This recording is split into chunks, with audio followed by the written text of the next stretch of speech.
bonjour. Aujourd'hui, on se penche sur une machine à café, un classique, la Krups Nescafé Dolce Gusto Minimi, modèle KP 123B40, la version gris-noir. Oui, bonjour. Et pour ça, on a épluché sa page produit sur Amazon.fr.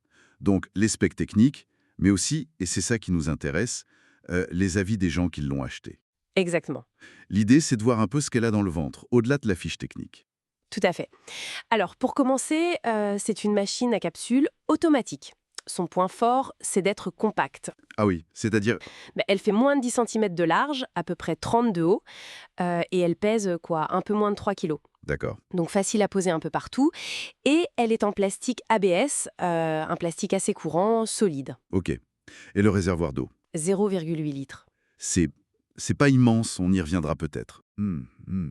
Compacte, légère donc, mais le fonctionnement, qu'est-ce qui la rend intéressante, cette Minimay? Alors, il y a plusieurs choses. Déjà, le système haute pression. Ils annoncent jusqu'à 15 bars. 15 bars, c'est pas mal, non? Ah oui, c'est ce qui permet d'avoir une vraie crème sur l'espresso, tu vois. La petite mousse, là, Hmm, le signe d'un bon expresso. voilà.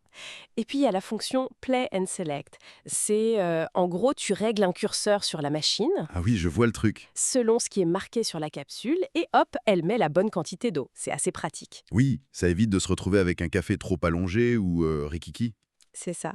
Et autre point, elle fait pas que l'espresso. Ah non? Non, non, c'est un système multi-boisson.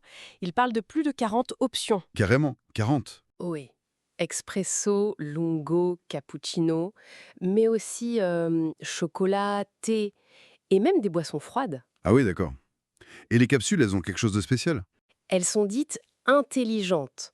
En gros, la machine ajuste la pression et elles sont scellées pour que ça reste frais. Hmm, pas mal cette variété. Mais est-ce que ça coûte cher au final, toutes ces capsules différentes? On a une idée. Alors ça, la page ne le détaille pas vraiment, l'aspect coût à l'usage. Mais la variété, c'est clair que c'est un argument de vente. D'accord. On note aussi le mode éco, arrêt après 5 minutes. Bon, c'est standard. Oui, toujours bon à prendre. Et mousseur à lait, c'est intégré? En fait, non, pas de buse vapeur. La mousse vient de capsules spécifiques pour les cappuccinos, etc. Ah d'accord, c'est la capsule qui fait le job. Bon, et si on veut l'acheter alors? Ok, Il y a même une option pour payer en 4 fois sous condition, et puis la garantie légale de 2 ans, plus les 30 jours de retour Amazon. classique. Et un petit truc sympa, l'option d'envoi sans le carton Amazon autour, pour réduire un peu les déchets. Ah, bien vu ça. Bon, venons-en aux avis. 4,4 sur 5, sur quasi 900 évaluations, j'ai plutôt une bonne note, non? Oui, globalement, les retours sont positifs. Ce qui revient le plus, c'est la facilité. Facile à utiliser. Voilà, super simple, très pratique, surtout avec ce dosage automatique-là. Les gens aiment bien. D'accord. Et d'autres points forts? L'efficacité, elle fait le job, bon café, et ça chauffe vite apparemment. Son look aussi plaît bien, compact, joli, design sympa. Ok, donc simple, rapide, efficace et plutôt mignonne. Mais, il y a bien des mais, j'imagine. Ah oui. Et le mais numéro un, c'est le bruit. Ah, le bruit. Oui, ça revient tout le temps. Trop bruyante, elle vibre beaucoup, fait un boucan d'enfer. Pas idéal le matin, ça. Clairement. C'est souvent le souci avec les appareils très compacts. Moins d'isolation phonique. Logique. Et à part le bruit, d'autres reproches? Quelques personnes signalent qu'elle bouge un peu pendant qu'elle fait le café, qu'elle n'est pas super stable. Elle danse sur le plan de travail, comme disait quelqu'un? Exactement, ce genre de retour.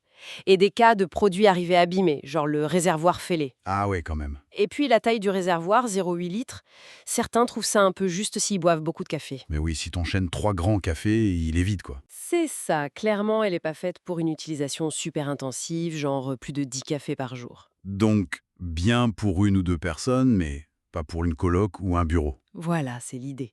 D'accord. Et la page mentionnait des comparaisons avec d'autres modèles. Oui, très rapidement. On voit passer d'autres Dolce Gusto, la Genio S+, la Piccolo XS et même une DeLonghi, juste pour situer un peu. Ok. Bon, si on essaye de résumer. La Minimi, c'est une petite machine auto, compacte, super simple à prendre en main grâce au dosage réglable. Oui, Elle offre plein de boissons différentes, de qualité, correctes apparemment, c'est ça. mais son gros défaut, c'est vraiment le bruit qu'elle fait. Voilà, c'est une bonne synthèse. Simple, polyvalente, mais bruyante. Du coup, ça pose une question intéressante, non? Quand on cherche une machine à capsule. Hmm. Mais est-ce qu'on privilégie la facilité absolue, La grande variété de boissons instantanées. Ouais, au risque d'avoir des contraintes comme le bruit ou un réservoir un peu petit. Exactement. Et puis, il y a aussi le fait d'être lié à un système de capsules, avec le coût que ça représente. Tout à fait. C'est vraiment un choix personnel en fait. Ça dépend beaucoup des habitudes de chacun, de ce qui est important pour soi au quotidien. La praticité immédiate contre d'autres aspects plus de confort ou de coût sur le long terme. Un arbitrage à faire.